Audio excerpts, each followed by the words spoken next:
Friends, if you want to watch the super hit movie F1 2025 in English, then you must like this video. If you are visiting our channel for the first time, do not forget to subscribe because we bring you complete coverage of upcoming films, their background stories, production details, and reviews. In today's video we are going to discuss the movie F1 2025 in detail. We will talk about what this film is, how it was made, where you can watch it, and the interesting facts from behind the scenes. I will also guide you through the different technical departments such as music, pre-production, filming, post-production, budget and box office, along with a clear story overview and a short review of the plot. We will also explore the cast, the characters they play, and highlight the moments that stand out in this much-awaited release. So watch this video till the end to get everything you need to know about F1 2025. To begin with, F1 2025 is a film built around the world of Formula One racing, one of the most intense and glamorous sports in the world. The movie has generated excitement because it combines high-speed action with personal drama, bringing both the thrill of the track and the struggles of the drivers behind the wheel. The film is designed not just for fans of car racing but also for general audiences who enjoy sports dramas and inspiring stories.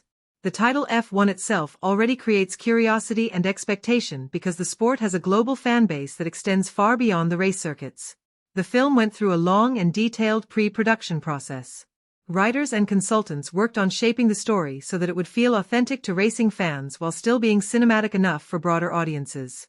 Specialists from the racing industry were consulted to ensure that details about cars, circuits, and racing culture were accurate. The script was carefully revised multiple times to balance action sequences with emotional arcs, giving audiences a reason to connect with the characters rather than just watching fast cars on screen. Pre-production also included location scouting in famous racing venues around the world, building partnerships with Formula One teams, and securing permissions to film in real environments rather than relying solely on sets. When it came to filming, the production team made use of advanced camera setups that allowed them to capture the speed and intensity of racing in a realistic way. Drones, onboard cameras, and high-speed rigs were used to put the audience right into the driver's seat. The shooting schedule was intense because capturing action on real circuits required perfect coordination between the filmmakers and racing professionals. The cinematography was handled by an experienced director of photography who had worked on action-heavy films before. Every shot was designed to immerse viewers into the adrenaline of the race while also giving space to the characters' personal stories. The post-production stage of F1 2025 played a huge role in shaping the final look and feel of the movie. Editors worked with hundreds of hours of footage to build racing sequences that feel both authentic and exciting. Sound designers added the roar of engines, the rush of wind, and the echo of cheering crowds to give a full sensory experience. Visual effects teams enhanced certain shots with CGI but always kept realism as the guiding principle. The goal was never to overdo the effects but to make the action believable. Color grading was also important in setting the mood, with the bright energy of race days contrasting against more intimate, emotional moments. Music is another department where F1 2025 has made a strong impression. The soundtrack includes high-energy tracks that heighten the tension during races as well as emotional pieces that underline the struggles and triumphs of the characters. The score was composed by a team known for blending orchestral sounds with modern electronic beats, a perfect match for the high-tech and glamorous world of Formula One. The music not only enhances the action but also gives depth to quieter moments, ensuring that audiences feel connected throughout. The budget of F1 2025 was reported to be quite large, reflecting the scale of the production. Shooting at real tracks, using advanced equipment, and involving professional consultants all added to the cost. However, the producers expect that the film will perform strongly at the box office, especially given the international appeal of Formula One. Early projections suggest that it may break records in certain markets, particularly where racing already has a passionate following. The story itself follows a young driver entering the world of Formula One and facing challenges both on and off the track. Themes of rivalry, teamwork, ambition, and personal sacrifice are at the heart of the narrative. The plot builds towards a dramatic climax where the main character must prove themselves not only as a skilled racer but also as a resilient individual who can handle the pressure of the spotlight. As for the cast, F1 2025 brings together a mix of rising stars and established actors. Each actor has been given a role that fits into the world of Formula One, from drivers and managers to family members and team staff. Performances are said to be powerful, with standout moments that bring emotion into the otherwise high-speed environment. Audiences can expect a mix of thrilling race sequences and heartfelt character interactions that make the film more than just an action spectacle. Overall, F1 2025 promises to be a cinematic experience that blends adrenaline, drama, and inspiration. Whether you are a fan of car racing or simply enjoy a good story about determination and success, this film offers something for everyone. By the end of the movie, you will not only witness breathtaking racing sequences, but also connect with the human stories behind the helmets. That is why F1 2025 is being described as one of the most anticipated films of the year and one that should not be missed. F1 follows Sonny Hayes, a former Formula One phenom whose career was derailed by a near-fatal crash in the 1990s. For years, Sonny has lived away from the spotlight, drifting from one small racing event to another as a nomadic driver for hire. He is a man carrying the scars of both physical trauma and emotional disappointment, someone who once had the world at his feet but saw it taken away. His return begins unexpectedly when an endurance race victory puts his name back into conversations and draws the attention of an old friend. That old friend is Ruben Cervantes, a one-time teammate who is now the owner of APXGP, a struggling Formula One team. Ruben knows the business is on the line and persuades Sonny to join the team. He asks him not only to drive but also to bring stability, experience, and a mentoring role for a rookie talent. Ruben is played by Javier Bardem, who portrays a man caught between corporate pressure and his genuine love of the sport. The rookie in question is Joshua Pearce, played by Damson Idris. Joshua has raw speed and ambition, but he also carries the impatience of youth. His talent excites sponsors and fans, yet his inexperience threatens to undo the very progress APXGP needs. Joshua and Sonny's relationship becomes the heart of the film, an evolving dynamic where competition and mentorship exist side by side. At times they clash, at times they inspire one another, and gradually they build a reluctant bond that adds emotional weight to the high-speed racing sequences. Supporting the team is Kate McKenna, the pragmatic and skilled technical director. Played by Kerry Condon, Kate balances the egos of drivers, the technical challenges of car development, and the reality of limited resources. Her scenes with Sonny add human grounding, showing both his vulnerability and the practical challenges of Formula One engineering. Internal conflicts surface with Peter Banning, a sly corporate figure played by Tobias Menzies, whose business motives are not always aligned with the team's sporting goals. Kasper Smolinski, portrayed by Kim Bodnia, also brings an element of boardroom power and tension as the leadership struggles with the looming financial risks. Other characters include Sarah Niles as Bernadette Pierce, Joshua's strong-willed family member who influences his decisions, Will Merrick as the eager staffer Hugh Nickleby, Joseph Balderrama as Rico Fazio, Abdul Salas as Dodge Dowda, and Callie Cook as Jody. Each adds dimension to the racing world and illustrates that Formula One is not just about the driver, but about the large web of people around the car and team. The story carries a clear ticking clock. Ruben tells Sonny that unless APXGP secures at least one standout victory in the remaining season, investors will pull out and the team will be sold. This pressure shapes every race, every strategy call, and every personal decision. The film gives viewers a deep dive into practice sessions, qualifying runs, and race day drama. Filming was staged at real Formula One tracks and included authentic racing environments. The use of onboard cameras and drone shots immerses viewers in the intensity of the races. As the plot develops, Sonny faces his old fears and the trauma of his past accident. He must overcome the physical memory of what almost killed his career, while Joshua battles the weight of expectations and the temptation to push beyond safe limits.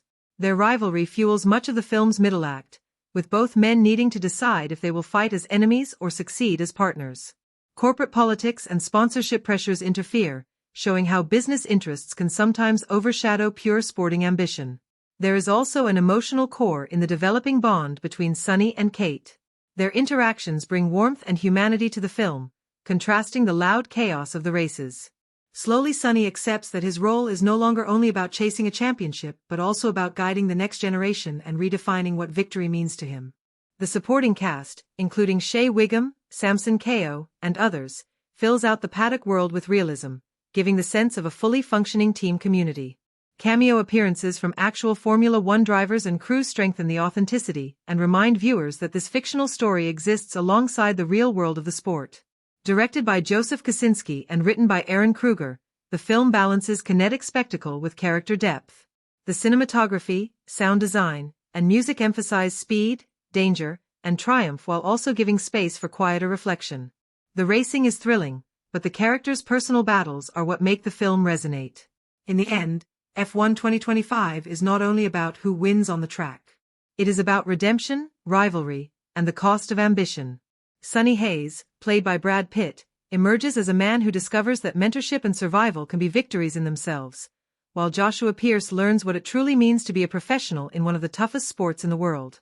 With performances by Brad Pitt, Damson Idris, Javier Bardem, Kerry Condon, Tobias Menzies, Kim Bodnia, Sarah Niles, Will Merrick, Joseph Balderrama, Abdul Solis, Callie Cook, Shea Wiggum, and Samson Kao, F1 2025 delivers both spectacle and soul. F1 2025 opens with a quiet yet powerful image. We see Sonny Hayes, played by Brad Pitt, far removed from the glamorous world of Formula One. He is older, living a modest life, and working as a hired hand in small racing circuits. The opening sets the tone of a man whose prime has passed, and who carries the scars of a crash that once ended his career. The film immediately positions him as someone with unfinished business, a driver who once touched greatness but now lives in the shadows.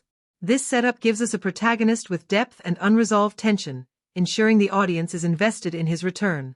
The inciting incident comes when Ruben Cervantes, portrayed by Javier Bardem, enters the picture. Ruben is a former teammate and now the owner of APXGP, a struggling Formula One team. He seeks Sonny out after seeing him compete in an endurance event where Sonny unexpectedly shines. Ruben's visit is not simply about nostalgia, it is a desperate attempt to save his team from collapse. The terms are clear. If APXGP cannot secure a breakthrough performance before the season ends, investors will walk away and the team will be sold. Ruben believes Sonny, despite his age, can provide both experience on the track and guidance for the rookie sensation Joshua Pearce. This call to action forces Sonny out of his quiet exile and back into a world he once left behind. The rising action begins as Sonny joins the APXGP team and meets Joshua Pearce, played by Damson Idris. Joshua is young, ambitious, and wildly talented, but also reckless and impatient. The relationship between the two drivers forms the emotional spine of the narrative. At first, they clash bitterly. Joshua sees Sonny as a washed-up relic, while Sonny sees Joshua as a reckless child who does not yet understand the weight of Formula One. Their rivalry plays out on and off the track, with moments of conflict that keep the tension alive. Around them, Kate McKenna, the technical director played by Kerry Condon, tries to balance the fragile egos while managing the technical challenges of keeping the cars competitive. The film's structure reveals information linearly, but it often pauses for reflective beats, giving Sonny's past trauma space to resurface. Flashbacks of his crash are brief but vivid, reminding us of the stakes every time he straps into a car.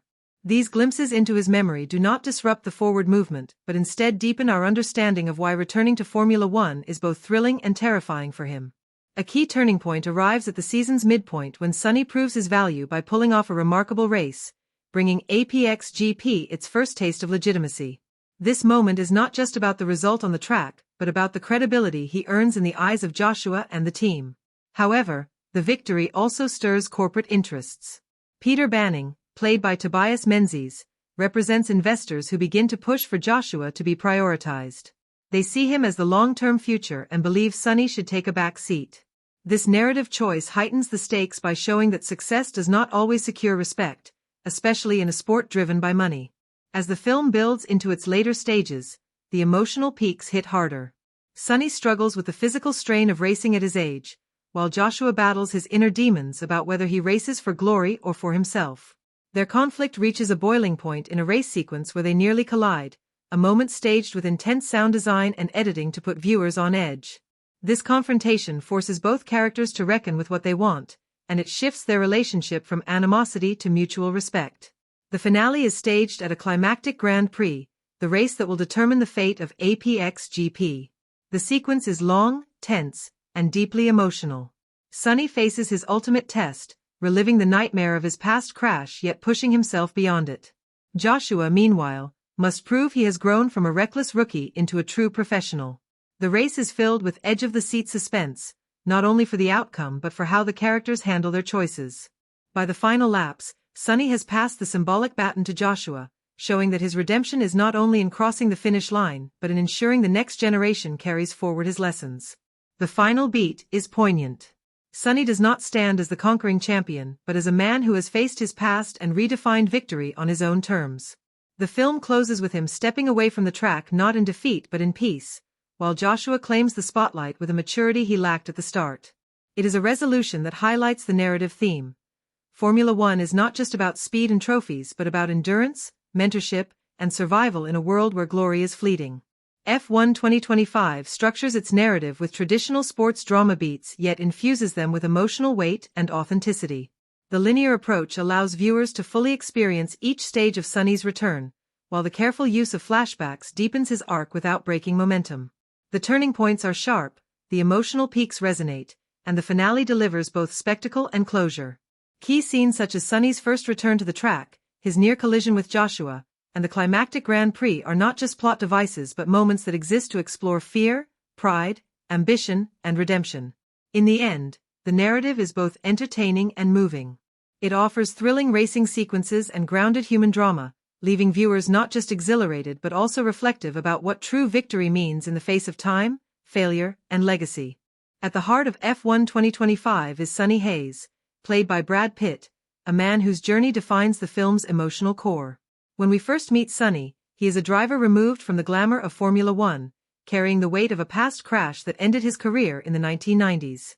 He has become a drifter, competing in smaller races without attachment, a shadow of what he once was. What Sonny wants at the beginning is less about glory and more about survival. He is someone who avoids facing his trauma by staying on the margins. His arc begins when Ruben Cervantes, an old friend and now team owner, offers him a chance to return to Formula One. Initially reluctant, Sonny accepts, not because he believes in redemption, but because it is a chance to belong again to a world he thought was closed to him. Throughout the film, Sonny's character development is marked by subtle beats. His hesitation before entering the car in his first Formula One practice reveals the psychological scars of his past. His protective attitude toward Joshua Pearce, though often expressed through criticism, shows his instinct to mentor even before he consciously accepts it. Over the course of the story, Sonny shifts from a man running from failure to one embracing the idea that his legacy is not in personal victory but in passing his knowledge forward. By the end, his small gestures, a supportive nod to Joshua before the climactic race, or a calm acceptance of stepping back from the spotlight, signal a man who has finally come to terms with his past. Joshua Pearce, played by Damson Idris, is the youthful counterpoint to Sonny. He begins as a brash, impulsive driver with immense natural talent. What he wants is to prove himself immediately, to establish his place among legends without paying the price of patience and discipline. What stands in his way is not lack of skill but lack of maturity. Joshua's early scenes highlight his arrogance, from dismissive comments towards Sonny to reckless maneuvers on the track. Yet the narrative plants subtle signs of vulnerability. A conversation with his family reveals the pressure he feels to justify his rise, and his frustration in quieter moments hints that beneath the bravado is fear of failure. Joshua's development is shown most clearly in his evolving relationship with Sonny. What begins as open hostility shifts toward grudging respect, and finally, in the final act, toward a recognition that Sonny's mentorship has given him the tools to succeed.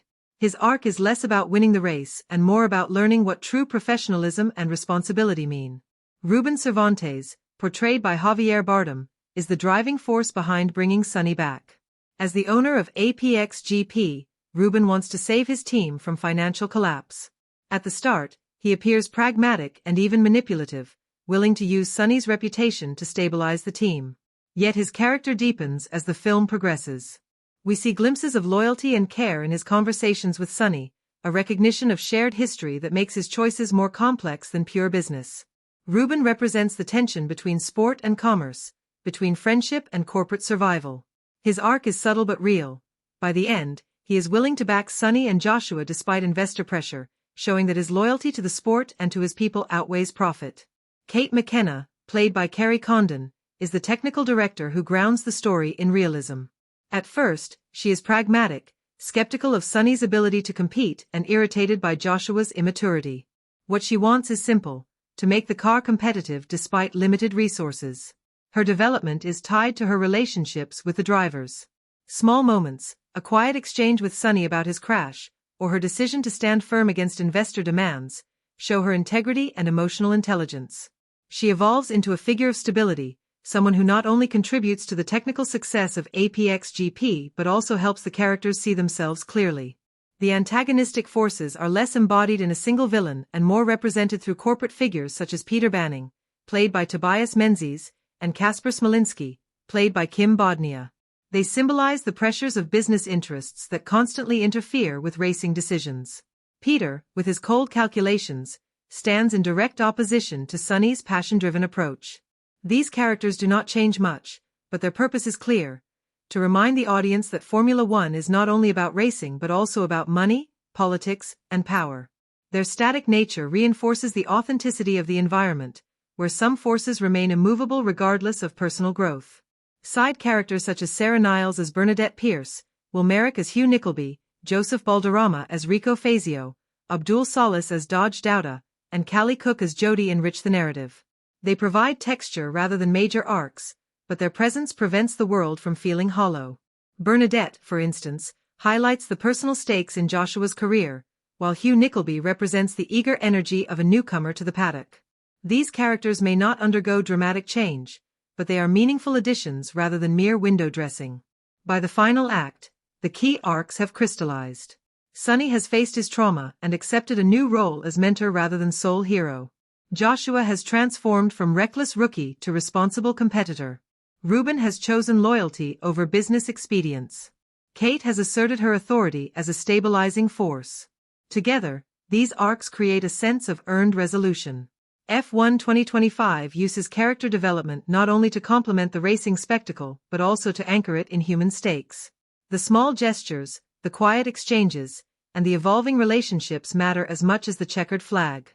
Growth and regression are clearly shown, with the most powerful scenes being those that capture change not in speeches but in actions: a shared glance, a reluctant smile, or a decision made under pressure. In the end, the film reminds us that while Formula One is a sport of speed, the stories that endure are those of people who learn, adapt, and confront who they truly are. The performances in F1 2025 are a major driving force behind the film's impact, lifting the racing drama into something that feels both authentic and emotionally resonant. While the story itself has a clear sports narrative, it is the actors who ground the spectacle in human emotion.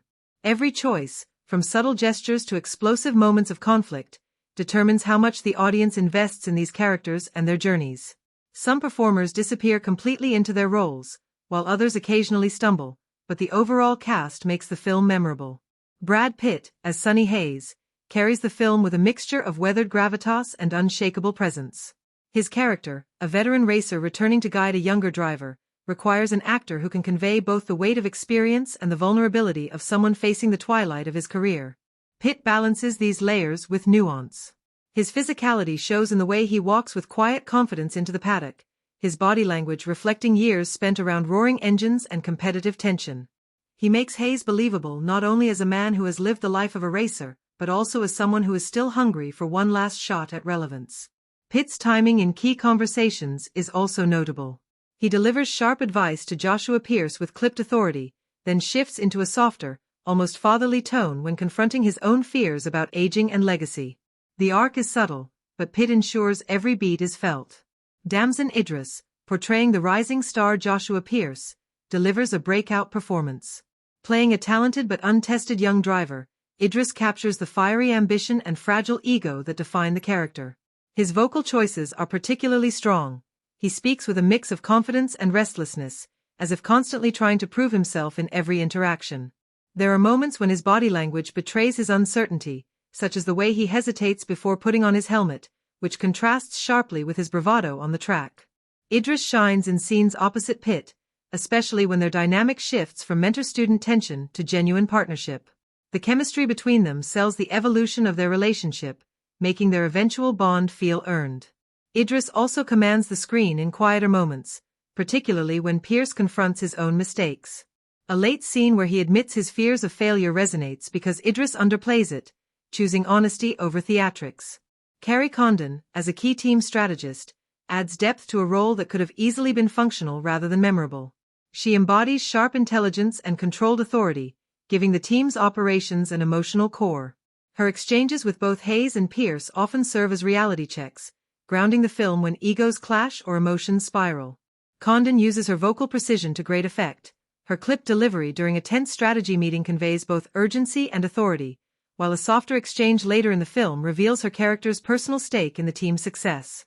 She never overshadows the leads but leaves a lasting impression, proving essential to the emotional balance of the story. Tobias Menzies, in a supporting role as a rival team principal, delivers a performance that thrives on restraint. Instead of playing the antagonist with broad strokes, he allows his calm, calculating demeanor to carry weight. Menzies uses subtle expressions, a raised eyebrow, a measured pause, to convey menace without ever raising his voice. His presence raises the stakes, not through flamboyant villainy but through quiet confidence that makes him feel dangerous in boardroom battles and trackside mind games. His scenes with Pitt highlight the thematic tension between old rivalries and professional respect, adding another dimension to the film's character dynamics. Among the ensemble, smaller roles also stand out. Javier Bardem, though given limited screen time, injects gravitas into his part as a veteran racing executive. His ability to dominate a scene with just a few lines speaks to his skill in elevating supporting material. In contrast, some of the younger cast members struggle to make as strong an impression, occasionally feeling overshadowed by the seasoned actors. However, even these moments of unevenness do not significantly detract from the overall energy of the film. The strongest performances are amplified by the film's attention to physicality. Drivers are often shown preparing for races in silence, and the way the actors inhabit these sequences, through breathing patterns, gestures, or nervous tics, adds authenticity. Pitt adjusting his gloves with deliberate calm, Idris pacing before stepping into the car, and Condon's stillness as she watches the race unfold all transform routine moments into telling character beats. These choices ensure that the emotions are not only spoken but embodied. Where the film occasionally falters is in its attempt to give every character a moment to shine. Some of the side characters feel underwritten, leaving capable actors with limited opportunities to explore nuance. A few supporting performances come across as flat, particularly in lighter, exposition-driven dialogue. These weaker spots highlight just how much the film relies on the powerhouse performances of its leads to carry the narrative weight. Still, the lasting impression of F1, 2025, is one of emotional resonance rooted in strong acting. Pitt gives one of his most grounded performances in years, Idris establishes himself as a major leading man, and Condon provides vital support that ties the narrative together. The chemistry between the leads, the sharp timing of key emotional beats, and the authenticity of physical performances elevate the film beyond its sports drama framework. Even when some performances lag, the ensemble as a whole succeeds in transforming written characters into living, breathing individuals who keep audiences invested from the first lap to the final checkered flag. The direction of F1, 2025, is the film's backbone, a guiding force that shapes how audiences experience both the intimate character drama and the grand spectacle of racing.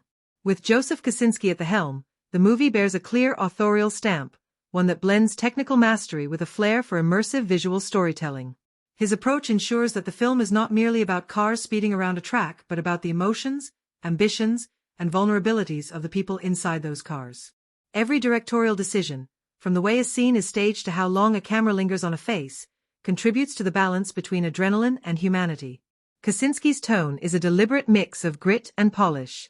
He avoids overly romanticizing the racing world, instead presenting it as a place of both beauty and brutality. The races themselves are shot with a kinetic energy that places the audience directly in the cockpit, but the surrounding narrative scenes are grounded in realism. This balance prevents the movie from becoming either a glossy sports advertisement or an overly bleak character study. The director's vision is clear, racing is thrilling, but the stakes are deeply personal, and that duality drives the film forward. One of Kosinski's strongest stylistic choices is his use of camera movement. He often favors long tracking shots during race sequences, placing viewers right on the track as cars weave, collide, and push the limits of speed. These shots do not just highlight the spectacle but also create a sense of claustrophobia, mirroring the intensity felt by the drivers. At the same time, he contrasts these kinetic sequences with moments of stillness, often achieved through atmospheric close-ups. When Pitt's Sonny Hayes sits alone in a garage before a race, the camera lingers on his face, catching every flicker of doubt and determination. These choices show how Kosinski uses visual language to make the audience feel not only the thrill of racing but also the weight of the human emotions tied to it. Pacing is another area where his control is evident. The film alternates between bursts of high-octane energy and slower, introspective passages. While the races are fast, loud, and filled with tension, the character-driven scenes breathe at a measured pace, allowing the audience to absorb shifts in relationships and personal stakes. For some viewers, this push and pull may feel uneven, as if the film is trying to cater to both adrenaline junkies and drama enthusiasts. However, the deliberate pacing is integral to Kosinski's vision. He wants the races to feel like explosions of energy against the backdrop of quieter moments, and when the balance is maintained, the contrast works beautifully. Actor direction is another area where Kosinski excels. Brad Pitt's performance as Hayes feels honed by a director who knows how to bring subtlety out of a seasoned actor. Kosinski resists pushing Pitt into melodrama. Instead, he encourages underplaying, allowing gestures and silences to carry weight. Similarly, Damson Idris's portrayal of Joshua Pearce benefits from guidance that lets youthful energy coexist with vulnerability. Kosinski's directorial hand is evident in the way scenes between Pitt and Idris evolve. Their exchanges feel organic, shaped by a director who understands that chemistry on screen is not forced but nurtured through careful staging and timing. Even supporting players, such as Kerry Condon and Tobias Menzies, are given space to breathe, their roles elevated through directorial attention that avoids reducing them to simple archetypes. Kosinski also makes bold choices in staging. Many of the racing sequences were shot using real Formula One cars on actual circuits, and his decision to rely on practical footage rather than green screen spectacle pays off. This choice roots the film in authenticity, giving the audience a visceral sense of speed and danger. Yet, he also incorporates moments of subjective filmmaking, such as shots that simulate tunnel vision or heightened sound design that mimics a driver's heartbeat. These flourishes reveal Kosinski's interest not only in realism but in translating the psychological experience of racing to the screen. There are, however, moments where the directorial vision risks overindulgence. Some sequences lean too heavily on spectacle, stretching out race scenes to the point where the emotional tension takes a back seat. Likewise, a few stylistic choices, such as abrupt cuts during pivotal confrontations, feel jarring rather than purposeful, briefly disrupting the otherwise consistent tone. These instances suggest that while Kosinski's ambition is admirable, the execution is not always seamless. What ultimately defines his direction in F1 2025 is confidence.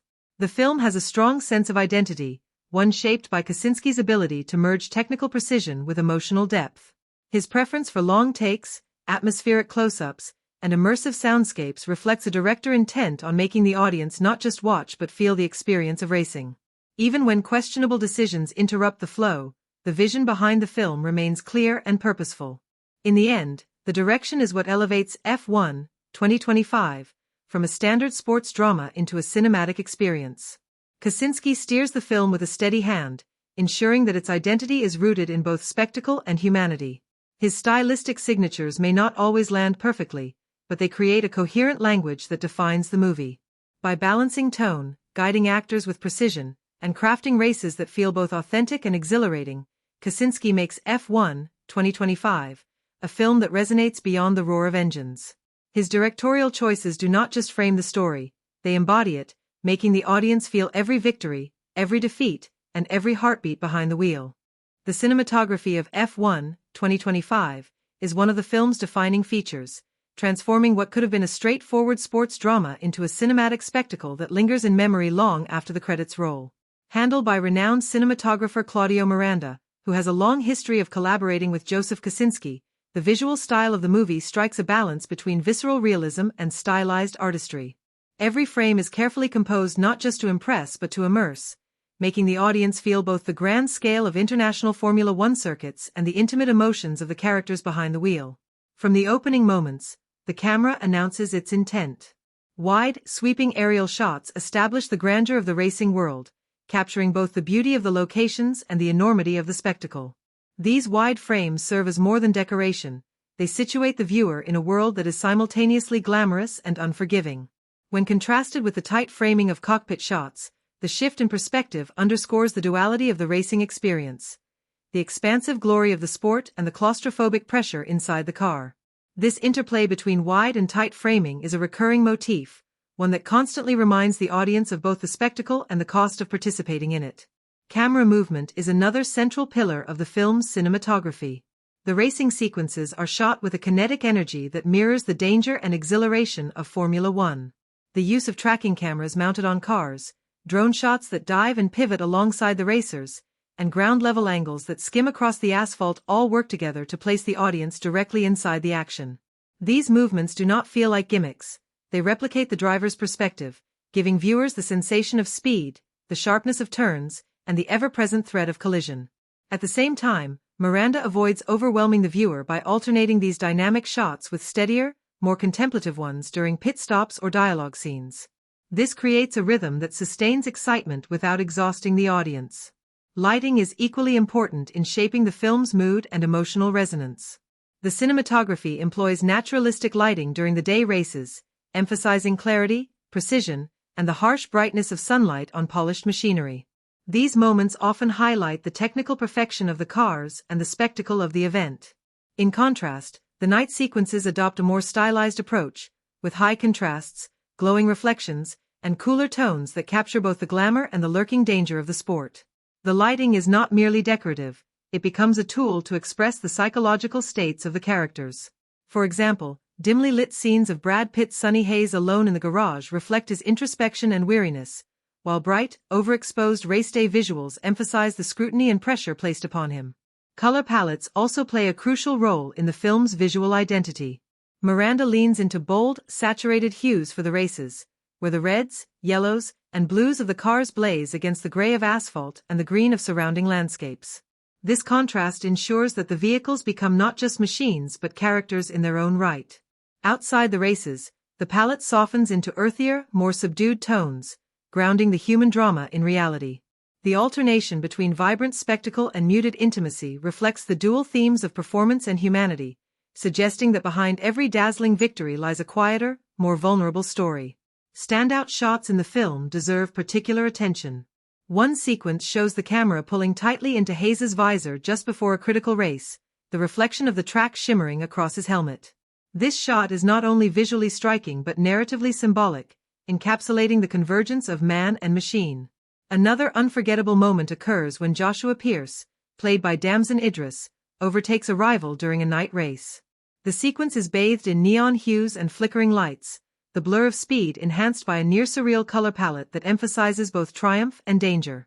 These moments elevate the cinematography from technical mastery to poetic imagery, embedding themselves in the viewer's memory. The cinematography is also deeply tied to narrative pacing. The use of handheld cameras during behind-the-scenes conflicts conveys rawness and immediacy, contrasting sharply with the smooth, gliding shots of corporate boardrooms that represent control and order. By shifting visual styles depending on context, Miranda ensures that the audience experiences not just the story but the emotional texture of each moment. These decisions make the cinematography essential rather than decorative, a storytelling tool as crucial as the script or performances. Perhaps the most impressive feat is how the film captures speed without sacrificing clarity. Many racing films fall into the trap of chaotic editing or over-reliance on computer effects, but F1, 2025, maintains a sharp focus. The cinematography communicates velocity while keeping the geography of each race legible. Viewers always know where they are on the track, who is leading, and what is at stake. This clarity ensures that the spectacle remains engaging rather than overwhelming, a testament to Miranda's precision. In conclusion, the cinematography of F1, 2025, is not an accessory to the film but its very heartbeat. Through framing, movement, color, and lighting, it constructs an immersive experience that makes the audience feel both the grandeur of racing and the fragility of the individuals who risk everything to participate in it. The balance of wide spectacle and tight intimacy, the shifts in palette and lighting, and the unforgettable compositions all combine to create a visual identity that is as bold as it is meaningful. These images do not simply decorate the story, they tell it, ensuring that the film resonates both as a visceral thrill ride and a deeply human drama. The editing and pacing of F1, 2025, play a pivotal role in shaping how the audience experiences the film's blend of high-octane racing spectacle and intimate character drama. With the editing handled by Eddie Hamilton, known for his work on fast-paced blockbusters, the film benefits from a sharp sense of rhythm that mirrors the unpredictability of the races themselves. Yet, the editing is not simply about speed, it is about control, deciding when to accelerate and when to slow down, when to emphasize action and when to linger on a quiet emotional beat. From the very beginning, the editing establishes the stakes and rhythm of the story. The opening sequence intercuts wide establishing shots of the racing circuit with tight close-ups of drivers preparing themselves. This montage immediately introduces the viewer to the dual focus of the movie: the scale of Formula One as a global event and the personal stakes of its participants. The editing here is smooth, with transitions that avoid unnecessary flashiness and instead focus on creating anticipation. Each cut feels purposeful, pulling the viewer deeper into the world without overwhelming them. One of the most notable aspects of the film's editing is how it handles race sequences. Rather than relying on chaotic, disorienting cuts, the editing emphasizes clarity. Wide shots establish geography, medium shots show rivalries on the track, and close-ups capture the physical and emotional strain on the drivers. Cross-cutting between cockpit views, pit crews, and cheering crowds keeps the sequences dynamic while ensuring the audience always understands who is where and what is at stake. This clarity makes the racing thrilling rather than confusing, and it highlights the editor's skill in balancing intensity with readability. Montages are used strategically to propel momentum without dragging the story. Training sequences, car preparations, and behind-the-scenes negotiations are often condensed into fast-paced montages that communicate progress without dwelling too long.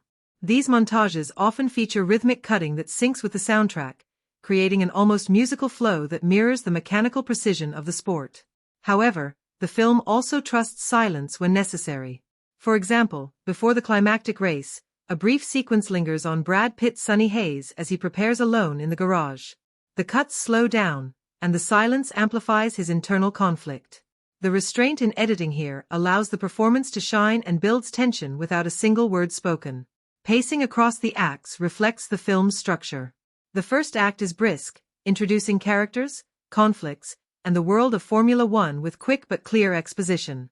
The editing ensures that the audience is not bogged down by information, using short bursts of dialogue and visuals to convey context efficiently. The second act slows slightly, focusing on character dynamics, rivalries, and training. Here, the rhythm becomes more measured, giving space for relationships to develop.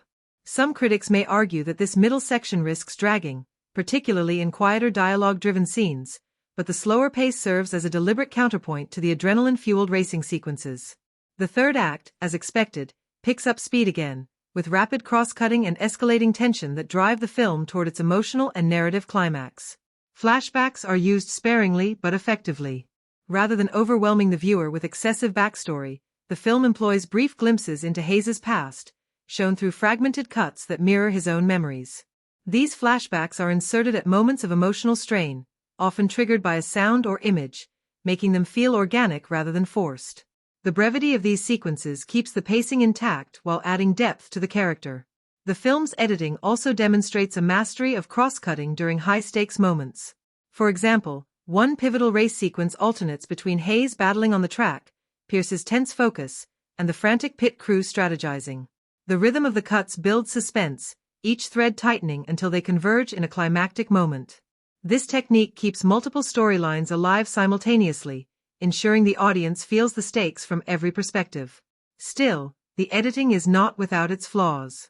At times, the film leans on rapid-fire cutting that feels unnecessary, particularly in dialogue scenes that might have benefited from longer takes.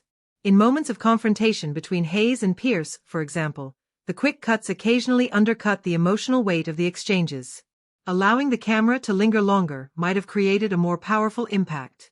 Similarly, certain transitions between scenes, such as abrupt jumps from personal drama to race day spectacle, can feel jarring, disrupting the otherwise smooth rhythm.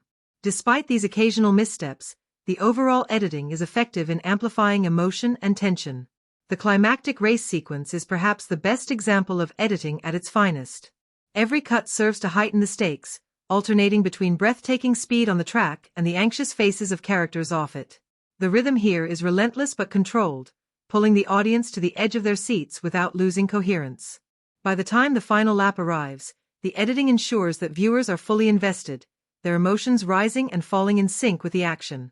In conclusion, the editing and pacing of F1 2025 succeed in creating a film that is both thrilling and emotionally resonant. The balance of smooth transitions, purposeful montages, effective cross-cutting, and strategic use of silence creates a rhythm that mirrors the unpredictability of the racing world.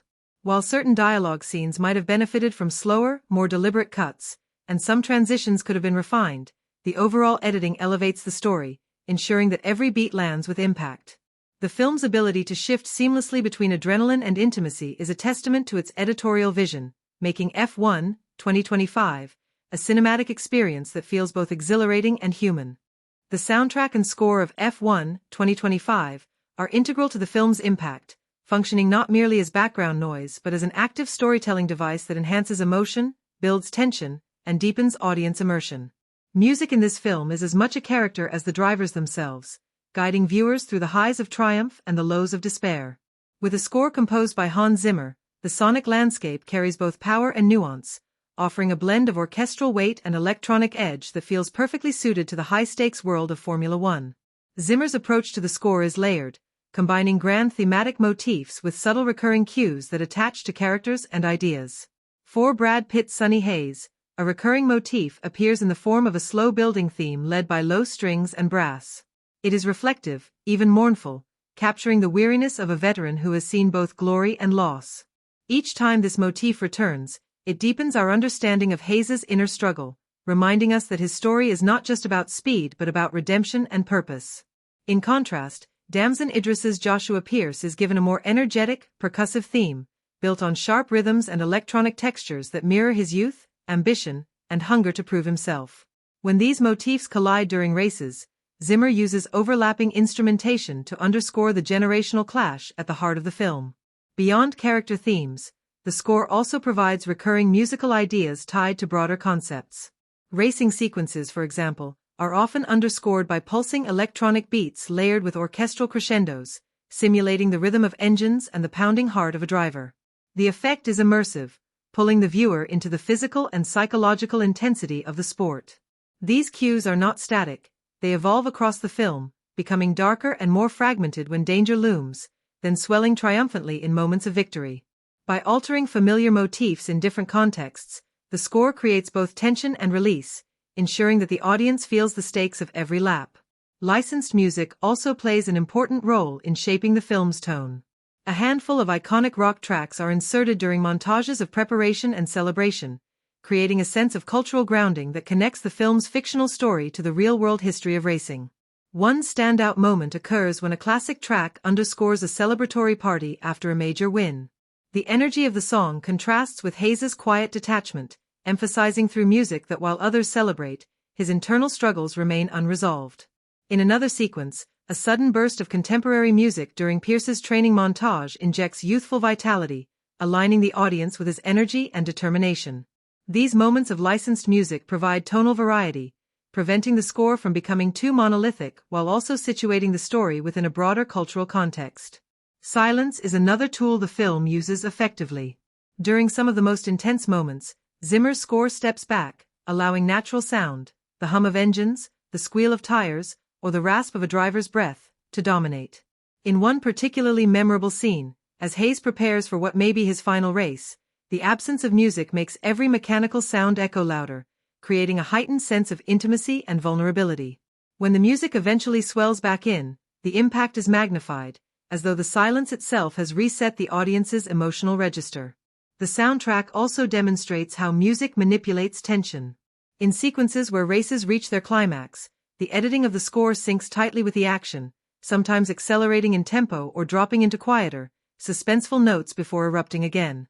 This ebb and flow mirrors the rhythm of the race itself, guiding the audience's emotional response with precision. The result is not just excitement but investment. Viewers are not only watching the race unfold, they are feeling its momentum through sound. That said, there are moments where the score risks overplaying its hand.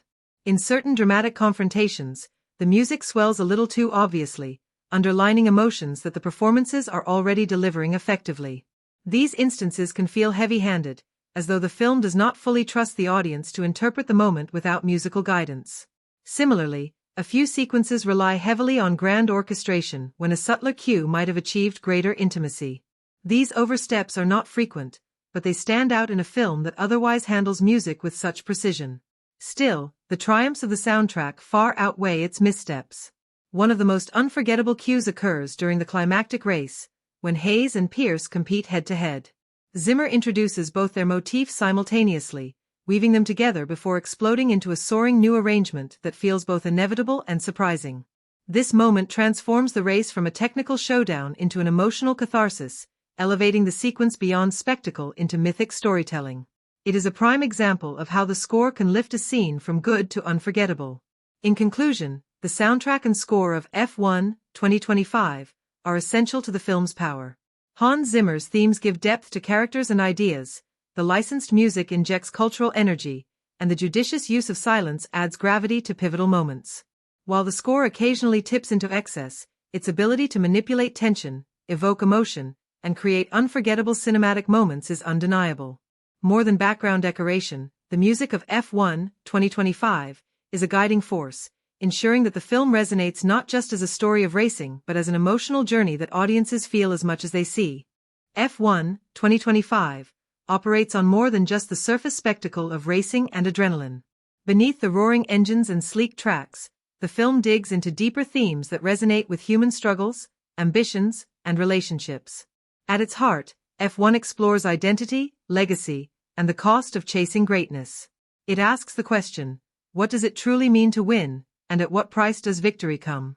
The film uses its characters, especially the lead drivers and their mentors, as vessels to embody these struggles, giving the audience not only the thrill of racing but also a layered story about ambition, pride, and redemption. One of the strongest thematic threads is identity. Characters are often torn between who they are and who they are expected to be. For the protagonist, the challenge is more than just becoming a great racer, it is about proving his worth beyond the shadow of others. He must carve out his own name in a world that already has giants. The film cleverly mirrors this conflict by using rivalries that pit raw talent against experience, passion against caution, and instinct against calculated precision. Every race becomes more than a competition, it becomes a statement about personal identity and self-definition. Closely tied to identity is the theme of legacy. The older generation of racers, coaches, and team managers in F1 represent the past, carrying with them their own histories of glory and regret. They wrestle with how much of that legacy they should pass down and how much belongs solely to their era. In some cases, this creates friction with younger racers who want to build their own paths rather than live in the shadows of their predecessors. The film handles this with nuance, showing that legacy can be both a source of inspiration and a heavy burden. Redemption is another powerful theme woven into the story. Characters who have failed in the past or made questionable choices are given the chance to redeem themselves on and off the track. This theme plays out not only in grand gestures, like winning a decisive race, but also in quieter moments. An apology, a moment of mentorship, or even the courage to walk away from self-destructive pride. By giving flawed characters opportunities to grow, the film underscores that redemption is as thrilling as victory itself, and sometimes even more satisfying. Power dynamics also pulse throughout the narrative. F1 portrays not just the physical competition between drivers, but also the strategic battles between teams, sponsors, and managers. The pursuit of power often blurs ethical boundaries, as financial interests and personal egos collide. This theme is particularly compelling because it reflects the real-world tension between sportsmanship and the business side of professional racing. The film shows how power can corrupt, but also how it can be harnessed responsibly when paired with integrity. Fear is a quieter but ever-present theme in the story. Beneath the bravado of the drivers lies the constant awareness of danger. Every lap is a dance with mortality, and the film does not shy away from showing how fear shapes decisions, relationships, and personal growth.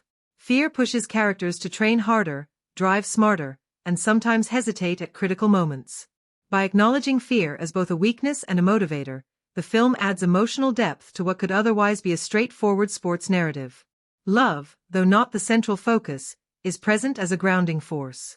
It appears in different forms: romantic love that gives characters vulnerability, familial love that ties them to their roots, and platonic bonds of respect and camaraderie that turn rivals into allies.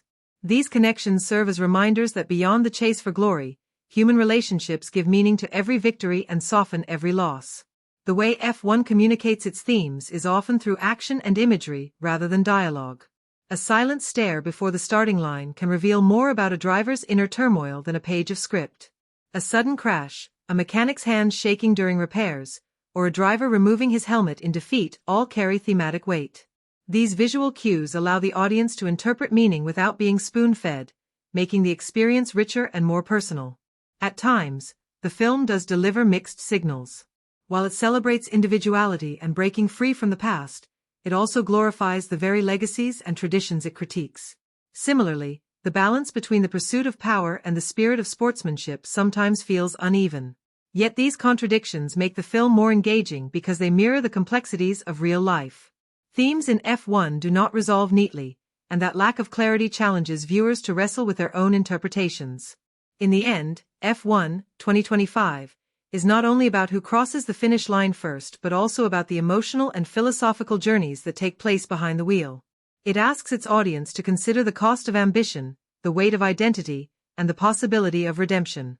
The film's thematic layers ensure that while the sound of engines may fade after the credits roll, the questions it raises about life, love, and legacy linger long after. Visual effects and CGI in F1 2025 play an essential role in shaping the film's atmosphere and authenticity. Racing films demand a delicate balance between raw realism and cinematic spectacle, and this production embraces VFX not as a crutch but as a storytelling tool. The most impressive achievement here is how the digital enhancements blend so seamlessly with practical racing footage that audiences may struggle to distinguish one from the other. This creates a sense of immersion where the viewer feels not just like a spectator of the sport, but almost like a participant strapped into the cockpit. One of the standout uses of CGI is in the depiction of high-speed races themselves. Formula One cars operate at speeds that are nearly impossible to capture with traditional cameras without losing clarity, and F1 2025 compensates for this by integrating CGI elements that maintain both the velocity and precision of the sport. For example, camera sweeps through tight corners or aerial shots over sprawling tracks often rely on digital compositing to achieve angles that would otherwise be unsafe or physically impossible. These effects never feel like exaggerated fantasy. Instead, they amplify the excitement of the races while preserving a sense of grounded realism. Motion blur and environmental effects also showcase the film's technical strengths. When cars rush past the camera, the streaks of light, sparks from friction, and subtle vibrations in the environment create a visceral texture that is heightened by CGI. The dust clouds on certain circuits, reflections on wet asphalt during rainy races, and even the subtle shimmer of heat waves rising from the track are enhanced digitally. These details give each race a unique visual identity and emphasize the diverse conditions that drivers must endure. Another clever use of VFX is during crash sequences. Rather than relying on practical stunts that could endanger performers, the film uses CGI to simulate the violent spins, shattering debris, and chain reactions of high-speed accidents. These sequences are meticulously detailed, down to shards of carbon fiber scattering across the track and the rippling distortions of crumpled metal. The impact feels brutal yet cinematic, demonstrating how visual effects can make dangerous events both safe to film and emotionally impactful for the audience. The film also uses CGI to enhance the intimacy of cockpit moments.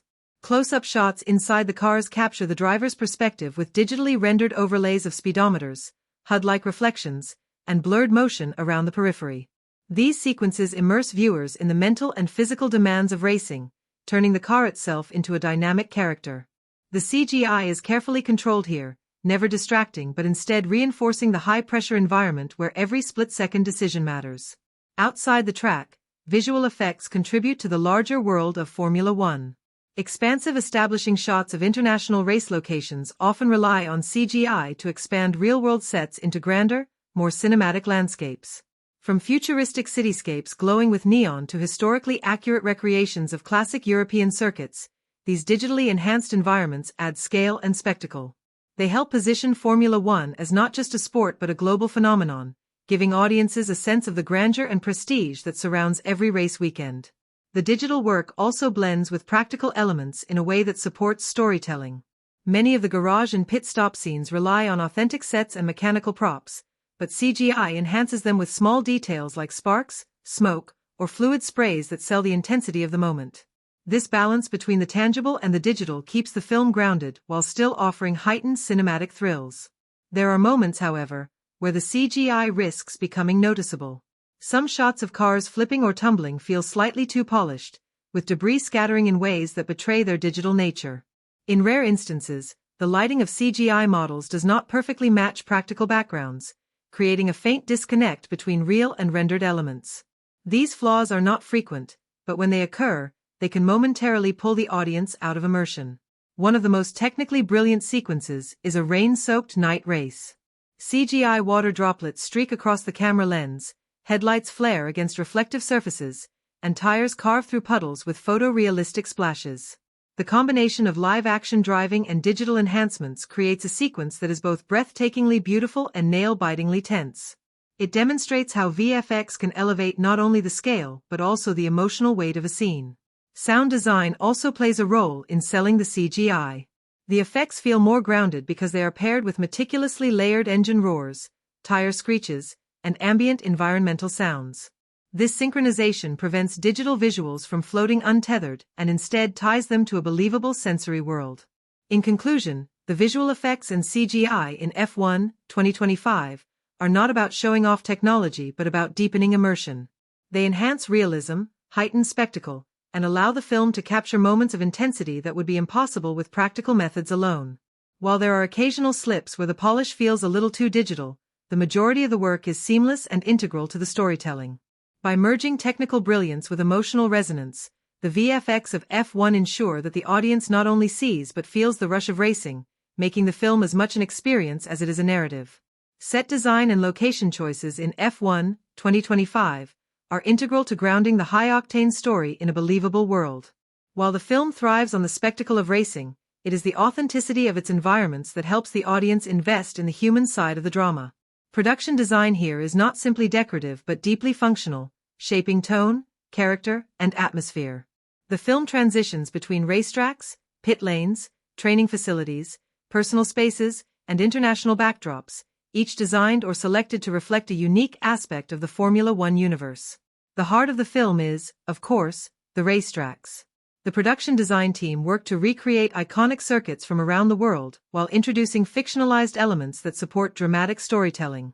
Wide, sweeping shots of the starting grid show off the scale of the sport, with every detail meticulously captured, from sponsor banners to tire stacks. The pit lanes are buzzing with authenticity, filled with toolkits, mechanics in branded uniforms, and massive tire racks that convey the high-pressure environment of the sport. These sets feel functional rather than staged, which is essential for immersing the audience in the mechanics of racing. The garages are equally authentic, cluttered with monitors, datasheets, and car parts, creating a sense of organized chaos that reflects the urgency and precision demanded in Formula One. Off the track, the film's use of personal and domestic spaces adds emotional depth. The protagonist's apartment is modest, with muted colors and minimal decor, suggesting a life where racing consumes nearly every ounce of focus and personal space. Details like worn-out furniture, a lone trophy shelf, or racing posters taped to the wall reveal history without dialogue. These small choices show the sacrifices behind the glamour and the loneliness that can accompany single-minded ambition. In contrast, rival characters are shown inhabiting more lavish, modern apartments or hotel suites, signaling wealth, privilege, and the advantages that come with resources. This contrast in set design highlights the class divide within the sport. Training facilities are another crucial environment. The film makes use of both real-world gyms and studio-built spaces to highlight the grueling preparation behind every race. Props like resistance machines, sweat-drenched towels, and personal trainers with clipboards build an atmosphere of physical endurance.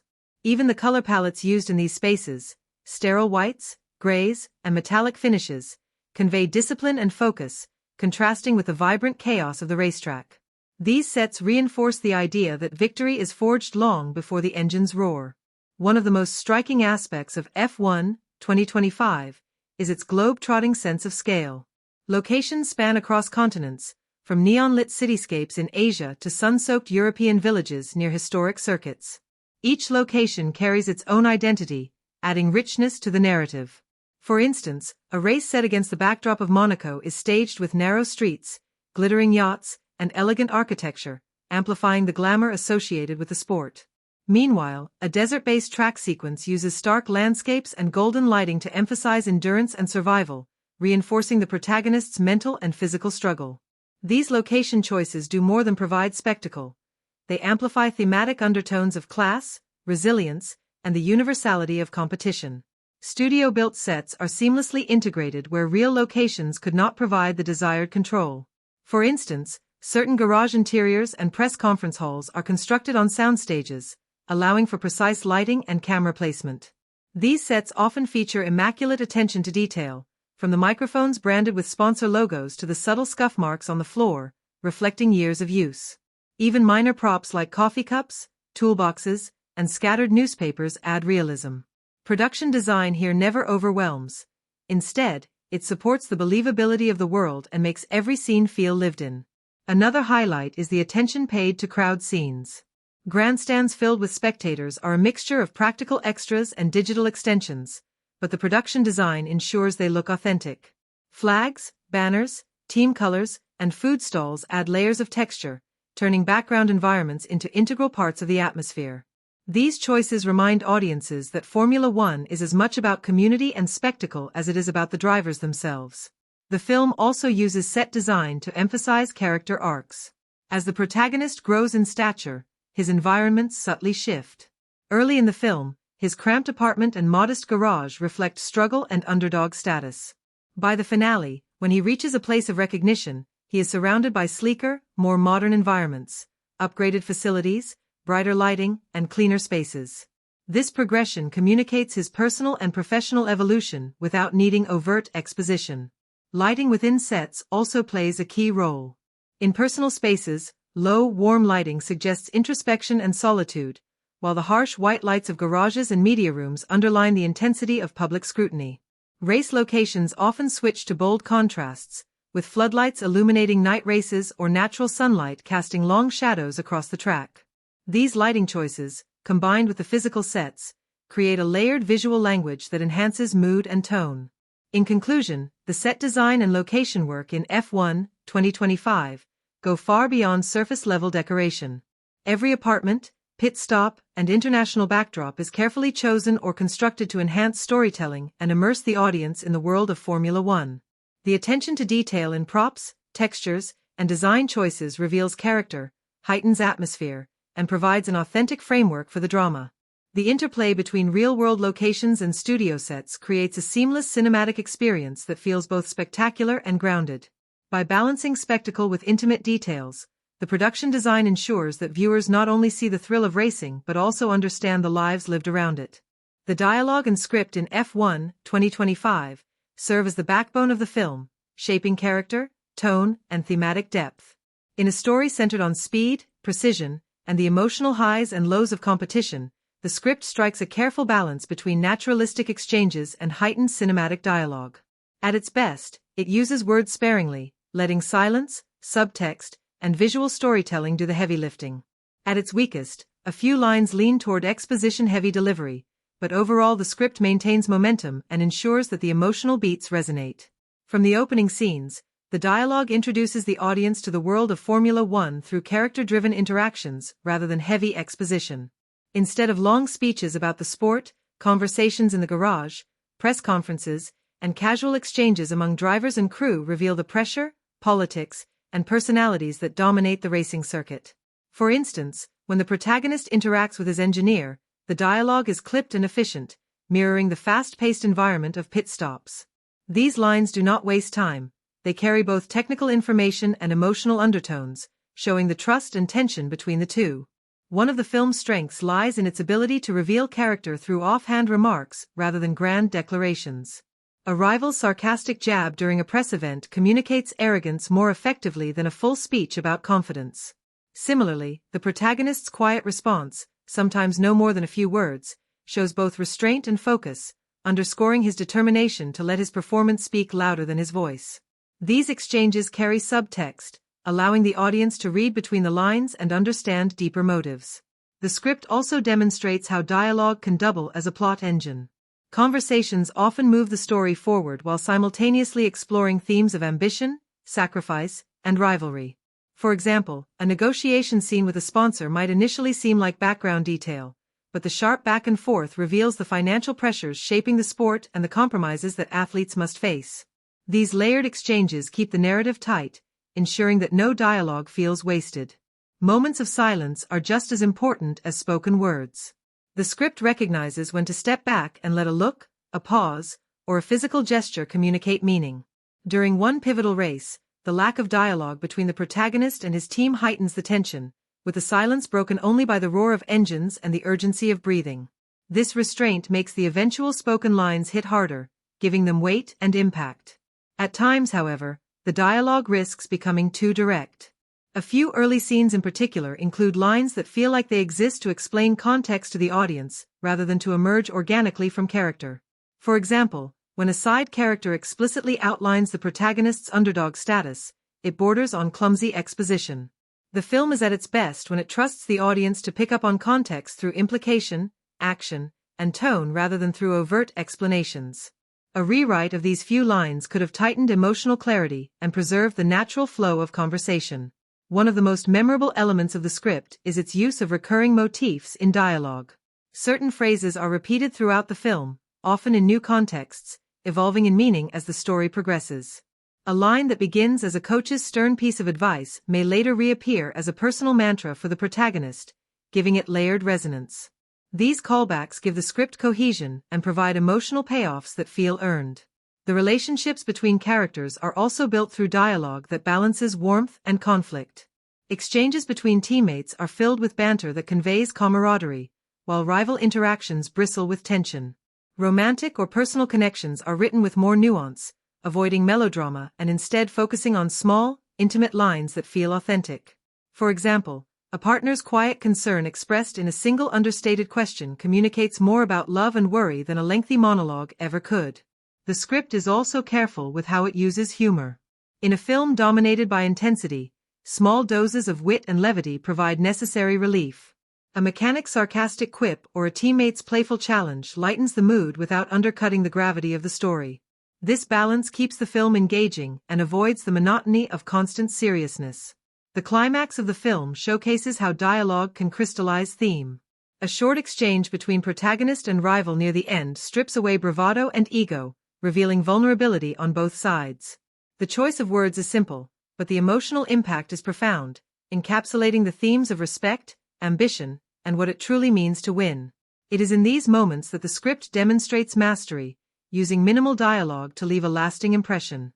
In conclusion, the dialogue and script in F1, 2025, achieve an impressive balance between efficiency, subtext, and emotional clarity.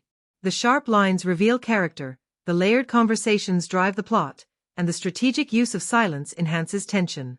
While a few moments lean toward on-the-nose exposition, the majority of the writing is nuanced, thoughtful, and true to the characters. By blending authenticity with cinematic rhythm, the script ensures that words are never wasted and that every exchange contributes to the immersive experience of the film. This careful construction of dialogue transforms F1, 2025, from a simple sports drama into a layered narrative about ambition, rivalry, and human resilience. F1, 2025, operates primarily within the sports drama genre, but it also borrows elements from action cinema and character-driven storytelling to create a hybrid experience. At its core, the film honors the traditions of sports dramas by focusing on ambition, rivalry, and personal growth, while using high-octane racing sequences to deliver the adrenaline audiences expect from an action-oriented film. What sets it apart is how it blends genre conventions with more nuanced, character-focused beats, making it both familiar and refreshing. The sports drama genre has well-established expectations: a protagonist facing adversity, a clear rival or antagonist, moments of failure followed by growth, and a climactic competition where stakes are at their highest. F1, 2025, embraces these beats but executes them with enough variation to avoid feeling formulaic. The protagonist begins as an underdog, battling personal struggles and professional obstacles, which aligns with classic genre expectations. However, the film resists painting the rival as a one-dimensional villain. Instead, the antagonist is portrayed with complexity, showing ambition, insecurity, and even moments of vulnerability. This layered characterization elevates the narrative beyond a simple good versus evil structure. Action fans are drawn in by the racing sequences, which are staged with the intensity of an action thriller. High-speed chases around international circuits, the tension of close calls, and the visceral crashes all deliver the spectacle associated with blockbuster action films. The pacing of these sequences, enhanced by cinematography and editing, ensures that the audience feels the velocity and danger of Formula One racing. While these scenes meet expectations for spectacle, the film also avoids the pitfall of turning the sport into cartoonish fantasy. Instead of leaning into exaggerated stunts or impossible feats, the action remains grounded in realism, heightening immersion. Where F1, 2025, truly excels in genre execution is in its focus on character-driven drama.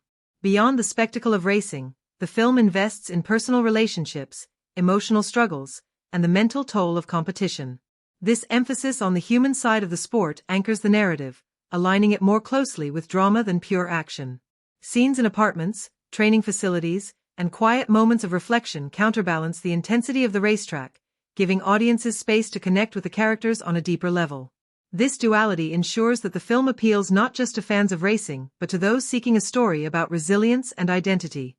The film also avoids some of the clichés that often weaken sports dramas. For instance, it sidesteps the overused trope of a last-second miraculous victory that feels unearned. Instead, the climax is handled with nuance, focusing on respect, growth, and emotional payoff rather than a simple win-or-lose outcome. Similarly, it avoids the melodramatic training montage that has become a hallmark of the genre. While training sequences exist, they are presented with authenticity and subtlety, focusing on discipline and struggle rather than stylized exaggeration. This grounded approach keeps the film relatable and credible. At the same time, F1, 2025, embraces certain classic genre beats because they are effective. The underdog story arc, the tension of rivalries, and the climactic showdown are staples that audiences expect and appreciate. By delivering these elements with strong writing and visual flair, the film satisfies core fans of the sports drama genre while still offering enough originality to stand apart. One area where the film refreshes the genre is in its global scope. Many sports dramas focus on a single location or community, but F1 by nature spans continents, and the film embraces this by showcasing diverse circuits and cultural backdrops. This globe-trotting element adds scale and freshness, making the film feel more expansive than traditional entries in the genre. It also allows the narrative to explore broader themes, such as globalization, class divides, and the universality of ambition. For audiences expecting pure action, the film may challenge expectations by leaning heavily into drama. While the racing sequences deliver thrills, large portions of the runtime are dedicated to character development, dialogue, and emotional introspection. This balance may delight viewers who appreciate layered storytelling but could risk alienating those seeking a more non-stop action spectacle. However, the balance is carefully maintained, and most audiences are likely to appreciate the richer emotional tapestry. Another risk lies in the film's refusal to simplify its moral landscape. By presenting both protagonist and rival with depth, the film challenges the straightforward narrative of hero and villain. Some audiences may find this ambiguity refreshing, while others may feel it undercuts the clarity of rooting for one side. Yet this choice ultimately strengthens the film's commitment to realism and avoids reducing the genre to predictable formulas. In summary, F1, 2025, executes its genre obligations with precision while also finding ways to innovate. It honors the expectations of sports drama through its underdog narrative, emotional struggles, and climactic competition, while injecting the visceral thrills of action cinema through its racing sequences. It avoids tired clichés like miraculous victories and melodramatic montages, instead opting for authenticity and layered characterization. Its global scope and refusal to simplify rivalries refresh the genre, offering something both familiar and new. While its heavy investment in drama may surprise action-focused audiences, the blend of spectacle and substance ensures broad appeal. By balancing tradition with innovation, F1, 2025, proves that genre execution can be both respectful of convention and daring in reinvention.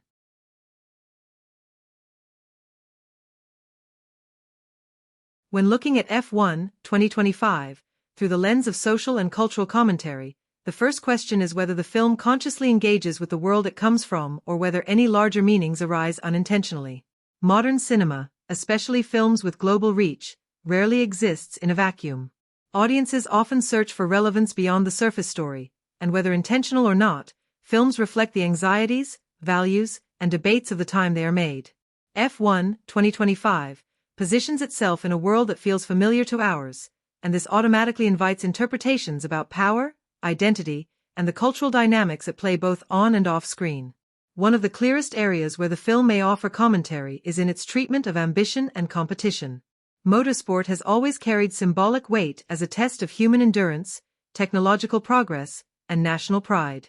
By focusing on drivers, teams, and the politics behind racing, the film has an opportunity to explore how individuals navigate systems that prioritize profit, prestige, and spectacle. Audiences may read the characters' struggles as echoes of wider societal battles, whether that means grappling with corporate control, the pursuit of fame at the cost of integrity, or the human toll behind an industry built on speed and performance. In this sense, F1, 2025, may mirror modern debates about capitalism and the balance between human effort and commercial exploitation. The representation of diversity in the film is another cultural marker worth attention. Motorsport, historically dominated by certain demographics, has faced ongoing discussions about inclusion and equal opportunities. If the film introduces characters from underrepresented backgrounds, their treatment within the narrative could signal progress or reinforce existing stereotypes. For example, a female driver, a person of color, or a character from a non-Western background could bring visibility to audiences who have often been sidelined in both the sport and its cinematic portrayals. The depth of these portrayals matters. If handled with nuance, the film can contribute to broader conversations about representation and belonging. If reduced to tokenism, however, it risks feeling hollow and performative. Another dimension of cultural commentary lies in the film's possible engagement with technology. Formula One has long been a site of innovation, with machines designed at the edge of possibility. By showcasing this, the film inevitably brushes against cultural questions of human reliance on technology. Are machines portrayed as allies, amplifying human potential, or as threats that diminish individuality? In today's world, where automation, artificial intelligence, and digital systems shape everyday life, the film's treatment of the human-machine relationship may resonate far beyond the racetrack. This opens space for audiences to project their own fears or hopes about the technological direction of society. The film may also offer commentary on globalization. Formula One as a sport spans continents, moving from Europe to Asia, the Middle East, and the Americas. If the movie reflects this diversity of locations, it can hint at the cultural exchange and economic forces shaping global entertainment. The glamour of international circuits may highlight the privileges of a connected elite, while glimpses into local contexts can show the disparities that exist beneath the polished surface. Such portrayals can raise questions about who benefits from global industries and who is left behind. In addition, themes of identity and belonging can resonate with broader cultural anxieties. The drivers may face conflicts not only as competitors but also as individuals navigating family expectations, cultural traditions, or national identities. When characters wrestle with who they are beyond their professional roles, audiences may see reflections of their own struggles in a rapidly shifting world where traditional markers of identity are constantly renegotiated. The universality of these themes ensures that the film carries cultural significance, even if not directly intended as a critique. Of course, cultural commentary in films can sometimes feel forced or uneven. There may be moments in F1, 2025, where attempts at relevance oversimplify complex realities. A heavy-handed speech about teamwork or unity, for instance, could come across as didactic rather than insightful. Likewise, depictions of social issues that lean too much on clichés risk alienating viewers who expect more authenticity. These moments can spark frustration, as audiences may sense the difference between genuine exploration of themes and surface-level gestures meant to appear meaningful. On the other hand, when commentary emerges organically through character decisions, visual storytelling, or narrative structure, it can enrich the viewing experience. A silent glance between rivals, a protest against unfair treatment, or a shot of exhausted mechanics after a long night of labor can communicate volumes about inequality, resilience, and the human cost of entertainment. These subtler forms of commentary often stay with audiences longer than explicit dialogue, because they allow space for interpretation.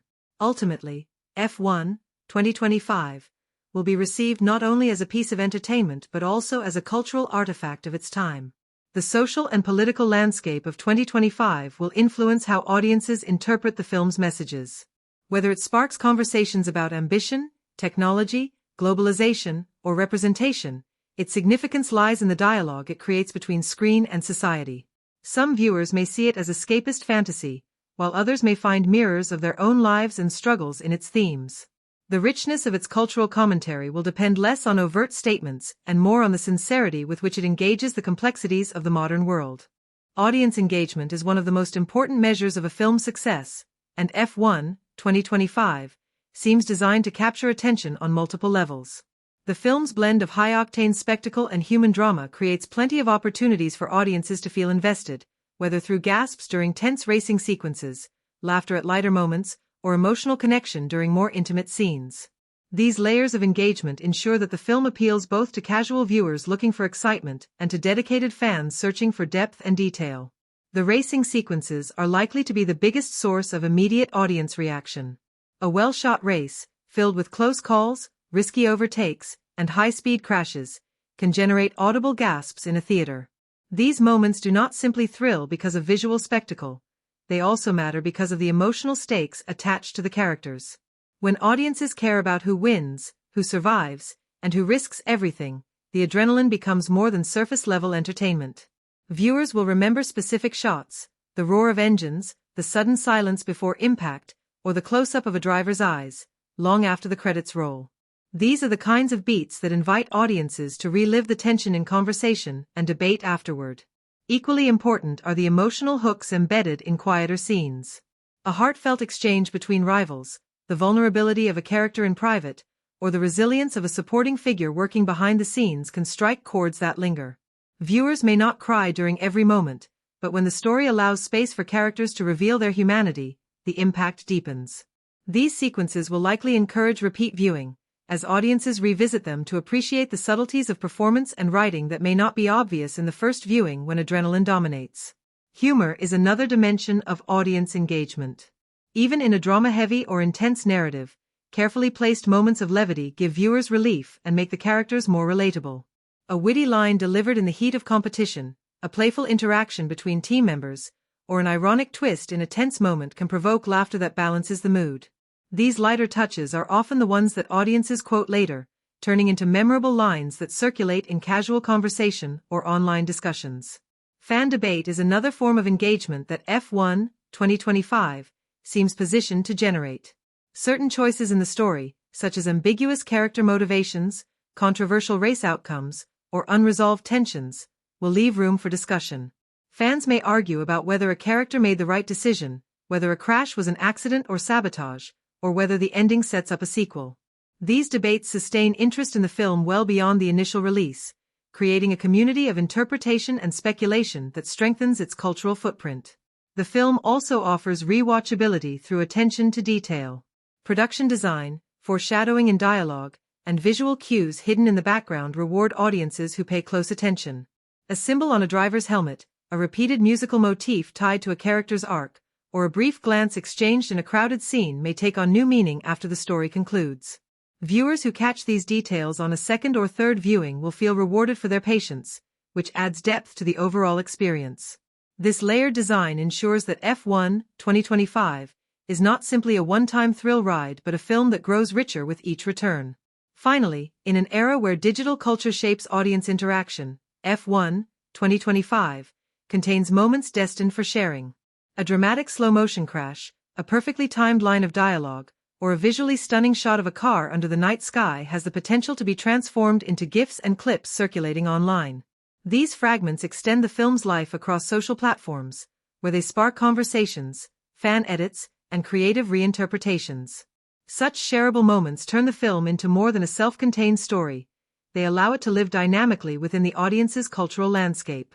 In the end, audience engagement in F1 2025 is not only about delivering thrills but about sustaining conversation, emotion, and curiosity long after the first watch. Whether through unforgettable set pieces, heartfelt character moments, or subtle details waiting to be discovered, the film creates a multi-layered experience that invites audiences to return, reflect, and share. Its ability to balance spectacle with depth will determine how long it resonates in viewers' minds and how widely it sparks discussion among fans. Placing F1 2025 alongside other films in the racing and sports drama genre helps us understand both its achievements and its shortcomings.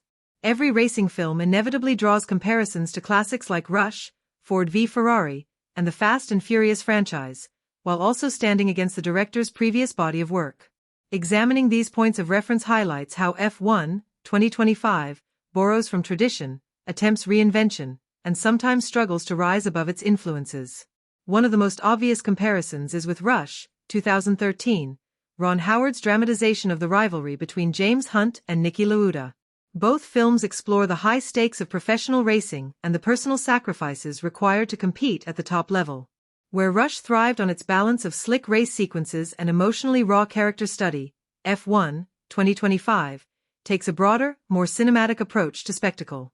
The difference lies in tone. Rush was intimate and almost documentary-like in its authenticity, while F1, 2025, leans more toward grandiose storytelling, framing its central characters within larger-than-life arcs. This gives F1, 2025, a mythic quality but sometimes distances viewers from the grounded emotional immediacy that made Rush resonate so strongly. Another essential touchstone is Ford v Ferrari, 2019, which captured the collaboration and conflict between visionary designers and fearless drivers. The comparisons here rest in how both films highlight teamwork as much as individual heroics. Ford v Ferrari excelled at showing how engineering, strategy, and politics shape the outcome of races. F1, 2025, while also acknowledging these dimensions, is more focused on personal rivalry and redemption than on the behind-the-scenes mechanics of the sport. Some viewers may find that F1, 2025, misses an opportunity to dive deeper into the technical and corporate drama that makes Formula One such a unique arena. Others may appreciate its choice to concentrate on the emotional journeys of its characters instead. The Fast and Furious franchise also provides a point of contrast, even though it belongs more to the action heist subgenre than the sports drama. Audiences familiar with those films' high-speed thrills and exaggerated stunts may come to F1, 2025, expecting similar energy. While F1, 2025, includes sequences of jaw-dropping visual spectacle, it avoids the outright implausibility that defines the Fast series. Instead, it strives for a balance between realism and drama, aiming to maintain the intensity of true racing without veering into cartoonish territory. Compared to Fast and Furious, F1, 2025, is more restrained, though it borrows some visual language from that franchise. Swooping camera angles, hyperkinetic editing, and the dramatic emphasis on speed as pure adrenaline. Within the director's own career, F1, 2025, can also be measured against past works. Joseph Kosinski, who previously directed films like Top Gun Maverick and Oblivion, has shown a penchant for blending sleek visuals with human-centered narratives. Top Gun Maverick in particular offers a useful parallel. Both films focus on a veteran confronting his legacy while mentoring or challenging a new generation, all within the frame of high-performance vehicles. The aerial dogfights of Top Gun Maverick are spiritually similar to the race sequences of F1, 2025, both employing cutting-edge cinematography and immersive sound design to put audiences inside the cockpit. Where Top Gun Maverick thrived on nostalgia and emotional resonance, F1, 2025, lacks the same built-in cultural history to lean on, which means it must build its emotional weight from scratch. This makes it ambitious but also exposes its occasional struggles in hitting the same emotional highs. When compared to European films and documentaries centered on Formula One, such as Senna, 2010, F1, 2025, shows its more dramatized tendencies. Senna offered a raw, documentary-style portrayal of Ayrton Senna's life, using archival footage to bring audiences into the real atmosphere of the sport. F1, 2025, instead opts for heightened drama and narrative arcs that occasionally take liberties with realism. This contrast highlights a central question. Does F1, 2025, aim to tell the truth of Formula One, or to use it as a backdrop for universal storytelling about rivalry, ambition, and redemption? The film clearly leans toward the latter, and while this broadens its appeal, it may alienate purists who wanted a more grounded depiction of the sport. There are also echoes of underdog sports dramas like Rocky and Creed. These films built their legacies on emotional investment in characters who struggle, fall, and rise again. F1, 2025, borrows that formula, particularly in its focus on redemption and comeback narratives. However, unlike Rocky, where the protagonist's personal arc was tightly woven into the rhythm of the fights, F1, 2025, sometimes places its character work on pause during extended sequences of spectacle. This choice underscores both its strength and its weakness. The racing is breathtaking, but the balance with emotional grounding is not always as seamless as in the most celebrated sports dramas. By situating F1, 2025, among these comparisons, we see a film that borrows smartly, adapts selectively, and occasionally falters when trying to match its predecessors. Its greatest strength is its ambition to merge blockbuster spectacle with character-driven drama, a goal it shares with films like Top Gun Maverick and Ford v Ferrari.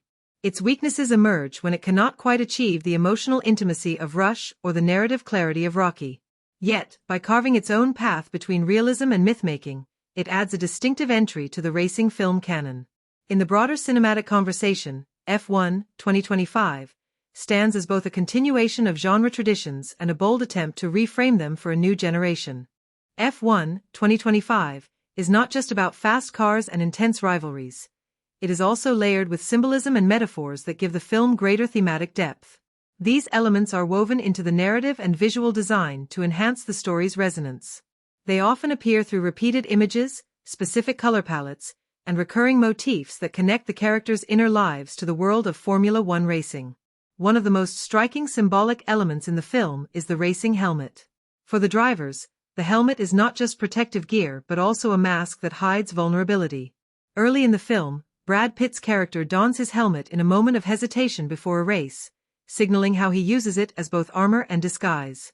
Later, when he briefly removes it after a setback, the audience sees the raw emotion on his face, showing that the helmet symbolizes the fragile line between strength and fear. For the younger driver played by Damson Idris, the helmet becomes a metaphor for identity, as he struggles to step out of the shadow of his mentor and establish his own mark on the sport. Colors also serve symbolic functions throughout the movie. Red, which dominates the rival team's livery, is used as a recurring emblem of danger, passion, and aggression. Every time the red car appears on screen, it signals not only competition but also a warning of the risks inherent in chasing glory. In contrast, cooler tones such as blues and grays are used in quieter, introspective scenes, underscoring moments of doubt and reflection. These color choices act as emotional cues, guiding viewers toward the underlying mood of each scene beyond the dialogue or action. Mirrors and reflections play another key metaphorical role. In multiple sequences, characters are shown looking into mirrors before races. These shots suggest self-examination and the duality of their lives. The public persona of the confident driver versus the private person filled with doubts, regrets, or ambitions. Reflections in windows or puddles during rainy track scenes echo the idea that the sport is not only about what happens on the circuit, but also about the fractured inner lives of those who compete. The race itself is perhaps the most powerful metaphor of all. Each circuit becomes a reflection of life's cyclical struggles, with laps symbolizing repeated attempts to conquer obstacles, whether personal or professional. Winning or losing is not just about the finish line but about endurance, resilience, and the ability to adapt under pressure. In this sense, the track represents both fate and choice. Drivers must follow its set path but still have agency in how they navigate each corner. Small symbolic details are sprinkled throughout the film as well. The recurring use of clocks and countdowns points to the relentless pressure of time, both in racing and in life. For Brad Pitt's aging racer, these reminders serve as metaphors for mortality and the limited window he has left to prove himself. Even the rain sequences carry symbolic weight, with water acting as a cleansing force that resets rivalries and creates equal footing, forcing characters to confront their fears without relying solely on experience or machinery. By the end of F1 2025, many of these symbols come full circle. The helmet is no longer just a mask but a declaration of identity. The colors shift as victories and losses reshape the emotional landscape. The racetrack remains constant, but the drivers themselves have changed, suggesting that life's true meaning lies not in the outcome but in the journey. In this way, F1 2025 uses its visual and narrative metaphors to enrich its surface-level spectacle. These hidden layers invite viewers to look closer, encouraging them to see the film not only as a racing drama but also as a meditation on identity, time, and resilience. F1 2025 exists in an interesting space when it comes to franchise potential and historical grounding. Unlike many of today's blockbusters that are built to launch or extend cinematic universes, this film is not officially tied to an existing franchise. However, because it draws heavily on the world of Formula One, it inevitably carries echoes of history, real personalities, and iconic rivalries. At the same time, its scale and the creative team behind it suggest that it could easily be positioned as the beginning of a new sports drama series if audiences respond strongly. From the standpoint of continuity, F1 2025 does not serve as a sequel or prequel to any existing racing films like Rush or Ford v Ferrari. Instead, it stands on its own, crafting an original narrative about a seasoned driver, played by Brad Pitt, mentoring and competing alongside a younger rising talent portrayed by Damson Idris. Yet, even without official franchise connections, the film is peppered with subtle callbacks to the broader history of motorsport cinema. Certain shots echo Ron Howard's Rush, particularly in how races are framed with intimate cockpit close-ups and long overhead tracking shots. There are also tonal nods to Ford v Ferrari, with its focus on the clash between individual ambition and the machinery of big teams. These homages act as Easter eggs for audiences who have followed racing films over the years. The historical context is where the film becomes most fascinating. Formula One is a sport rich with legendary rivalries, technological innovations, and tragic moments, and F1, 2025, uses that real-world foundation to craft its fictional narrative. While the film does not directly adapt the story of any single driver, it borrows elements from real careers. Brad Pitt's character has shades of veterans like Fernando Alonso and Kimi Räikkönen, men who competed at the highest level well past the age when most drivers retire. His arc of wrestling with relevance and mortality mirrors the struggles of such figures. Damson Idris's young driver, meanwhile, reflects the new wave of talent that has recently entered the sport. Drivers like Lewis Hamilton in his early years or more recently George Russell and Lando Norris, who have had to prove themselves against established champions. When it comes to historical accuracy, F1, 2025, plays a careful balancing act. The races are filmed on actual circuits and use authentic cars adapted for cinematic shooting, giving the film a strong grounding in realism. The production collaborated with Formula One teams and organizers, ensuring that the sound, speed, and visuals reflect the true feel of the sport. However, in dramatizing the story, the film does take liberties. For example, the timeline of the fictional championship season compresses multiple narrative arcs into 1 year, which differs from the drawn-out, complex strategies that define real Formula One campaigns. Similarly, rivalries that in reality develop over many years are condensed into a single season-long battle, heightening the drama but simplifying the long-term evolution of the sport. One of the more subtle historical liberties lies in how team dynamics are portrayed. Formula One is often as much about politics and money as it is about driving skill. In F1, 2025, these elements are acknowledged but largely simplified so that the spotlight remains on the drivers themselves. Team principals and corporate sponsors appear mostly as background figures, which streamlines the storytelling but overlooks some of the complexities that shape real-world outcomes. For fans familiar with the intricacies of F1 politics, this choice may feel like a missed opportunity, but for casual audiences it makes the story easier to follow. The film also inserts symbolic Easter eggs for longtime F1 enthusiasts. Certain car liveries resemble classic designs from the sport's history, such as echoes of the McLaren red and white schemes or the black and gold Lotus colors. A brief mention of a driver's accident alludes to real-life tragedies that have shaped the sport's emphasis on safety. Even the inclusion of rain-soaked tracks feels like a nod to famous wet races that tested the greatest drivers' skills and courage. These touches enrich the film for dedicated fans while not overwhelming viewers who may be unfamiliar with Formula One history. As for franchise potential, F1, 2025, clearly positions itself in a way that could launch further stories. The mentor-student relationship leaves room for sequels, with the younger driver potentially taking the spotlight in future installments while Brad Pitt's character transitions into a guiding role. Much like how Top Gun Maverick revitalized interest in aviation dramas, F1, 2025, could spark a new wave of racing films that mix authentic sports detail with blockbuster storytelling.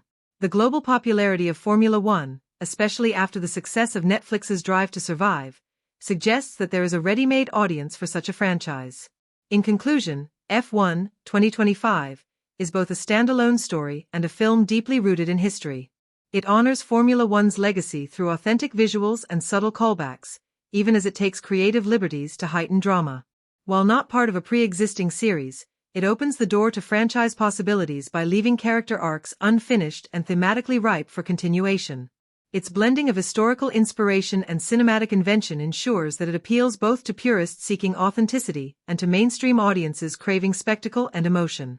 Whether viewed as a self-contained drama or as the start of something larger, F1, 2025, situates itself firmly within the cultural and historical conversation of racing films and the sport that inspired it.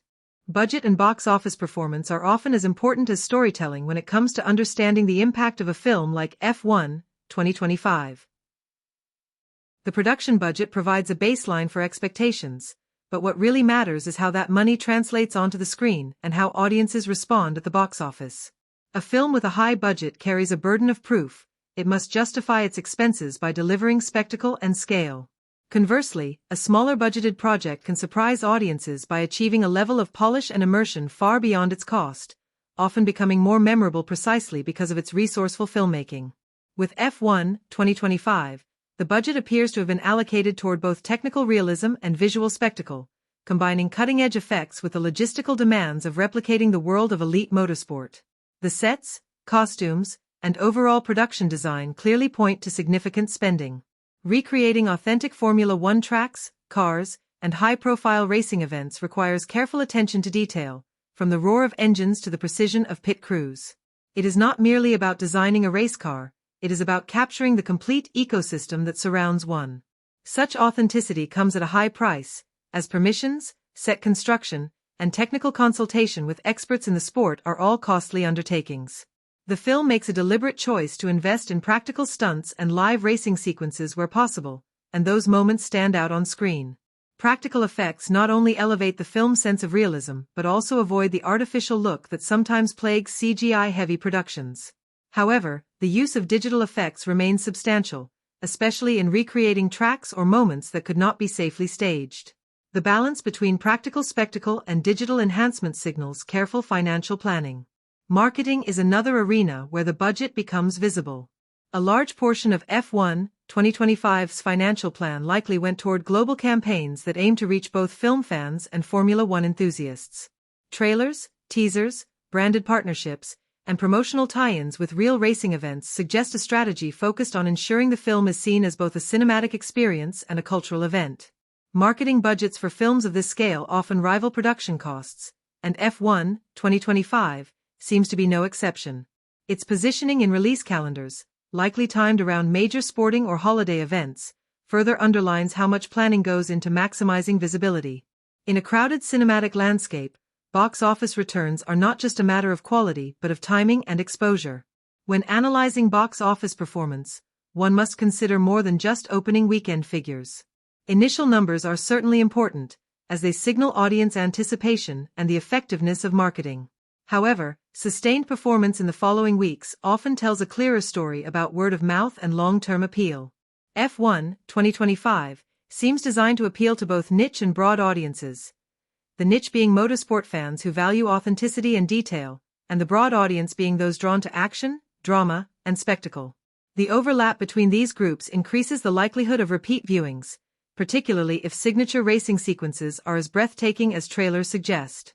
International markets also play a crucial role. Given that Formula One is a global sport with massive followings in Europe, Asia, and South America, F1 2025 has the potential to generate significant overseas revenue, perhaps even outpacing domestic performance. Indicators of financial success extend beyond box office figures.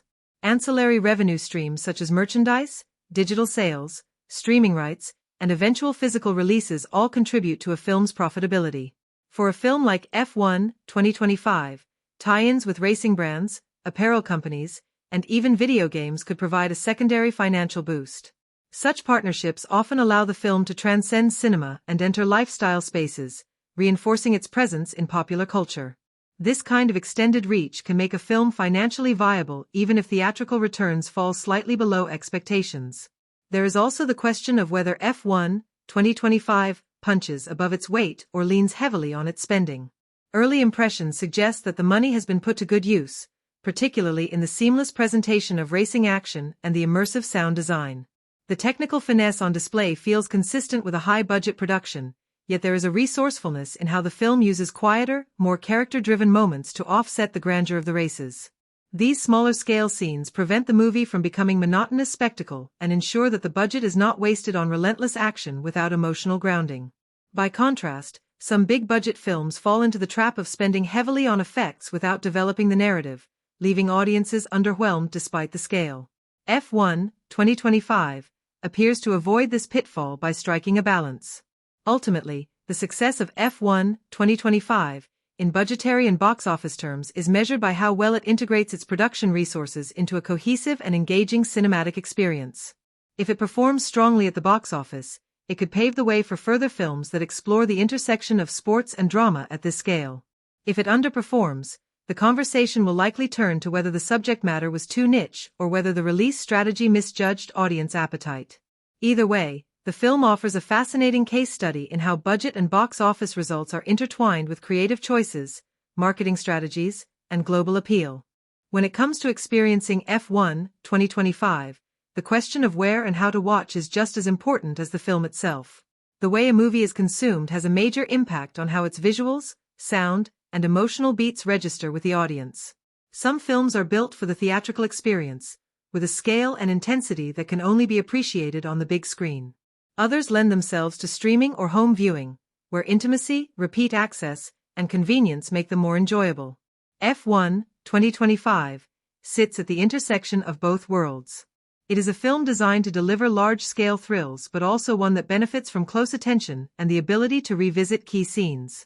Deciding the best context depends on what kind of viewer you are and what you want to get out of the experience. The most obvious and perhaps most rewarding way to watch F1, 2025, is in theaters. Formula One is a sport defined by scale, roaring engines, sweeping racetracks, and high-speed spectacle. A cinema screen magnifies these elements, making every turn and acceleration feel visceral.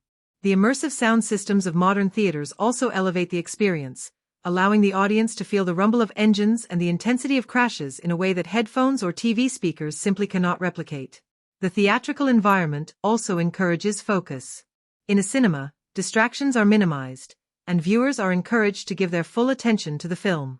For a movie with both technical detail and emotional depth, that kind of focus can make all the difference. The shared energy of an audience gasping during a risky maneuver or holding their breath during a close finish adds an extra layer of excitement that is difficult to capture at home. That said, home viewing offers its own distinct advantages. With streaming services now a dominant force in film distribution, F1, 2025, is likely to appear on major platforms after its theatrical run. Watching at home allows viewers to pause, rewind, and revisit scenes that may have been too fast or layered to fully catch the first time. This is especially important in a film where quick edits, detailed visual motifs, or subtle dialogue could carry hidden meaning. Streaming also expands access, making it easier for casual fans of racing or film to watch without committing to a theater trip. For those who prefer comfort and flexibility, streaming ensures that the film fits into their schedule rather than the other way around. A high-quality home setup with a large TV and a strong sound system can deliver a surprisingly close approximation of the theatrical experience, especially if viewed in a darkened room without distractions. Another option is renting or purchasing the film for home viewing, either digitally or physically.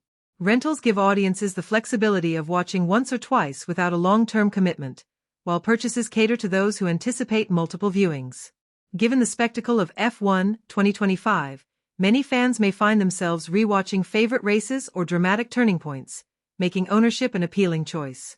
Physical releases such as Blu-ray often include bonus content like behind-the-scenes documentaries, director commentaries, and deleted scenes, all of which can enhance appreciation of the film.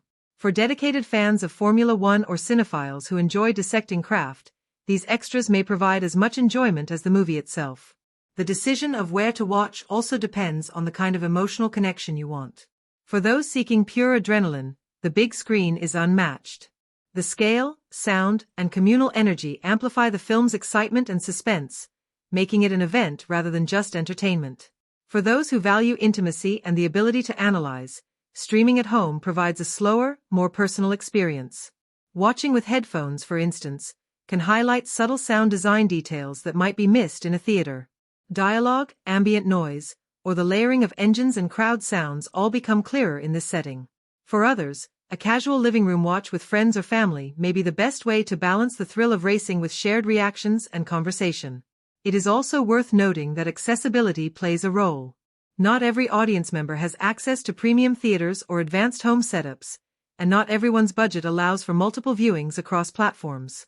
F1, 2025, seems positioned to meet audiences where they are, first as a theatrical experience for those who want it, and later as a streaming or home release for broader accessibility. This layered release strategy ensures that the film is not confined to one mode of viewing but instead adapts to different lifestyles and preferences. Ultimately, the best way to watch F1, 2025, depends on what you value most. If you want to feel the full weight of the cars, the roar of the crowd, and the sheer adrenaline of the track, theaters are the ideal choice. If you want to pause, analyze, and revisit, streaming or purchase will serve you better. If you are a collector or fan of the sport,